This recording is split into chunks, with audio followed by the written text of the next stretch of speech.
Hello guys, দেখো এখন আমি চিকেন কাবাব খাওয়া হয়ে গেল। আবার একটা ছোট ভিডিও করতে তোমাদের কাছে চলে এসেছি। আমি চাইছি কন্টেন্ট দেওয়ার, বাট কন্টেন্ট সেইভাবে চেষ্টা করছি, ঠিক আছে? তো আমি যাই হোক, চিকেন কাবাব খাওয়া হয়ে গেল, এবার খাচ্ছি মাটন বিরিয়ানি।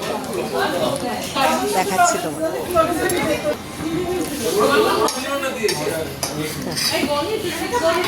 এই যে এর মধ্যে মাটন আছে, মাটনটা দেখতে পাচ্ছি।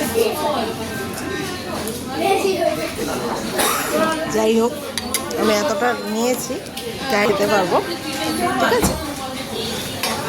তো তোমরা কেমন সেলিব্রেট করছো তোমাদের ভাইফোঁটা?